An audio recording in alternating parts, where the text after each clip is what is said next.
கொளத்தூரில் ஸ்டாலினை எதிர்த்து வளர்மதி போட்டி. முக்கிய இலக்கா எடப்பாடி பழனிசாமி வியூகம்.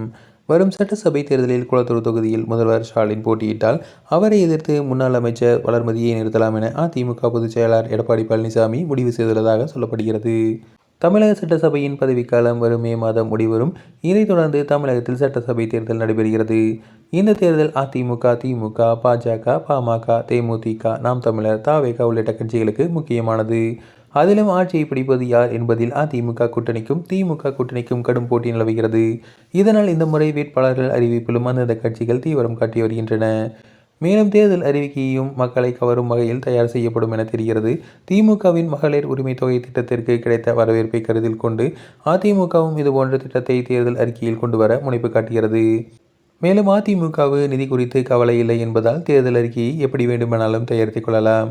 மேலும் வேட்பாளர்கள் என வரும்போது வலிமையான நபர்களை நிறுத்த முடிவு செய்துள்ளது அதிமுக. 2021ஆம் ஆண்டு முதல் கொளத்தூர் தொகுதியில் எம்எல்ஏவாக இருந்து வருகிறார் ஸ்டாலின். அவரை தோற்கடிக்க இந்த முறை ரைட் ஆஃப் கண்டஸ்டன்டை நிறுத்த எடப்பாடி பழனிசாமி யோசித்து வருகிறார்.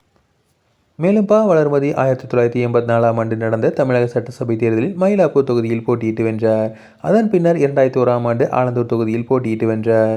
மேலும் 2026ஆம் ஆண்டு ஆலந்தூரில் போட்டியிட்ட வளர்மதி தோல்வியடைந்தார். 1000 விளக்கு தொகுதிக்கு 2011ஆம் ஆண்டு போட்டியிட்டு வென்றார்.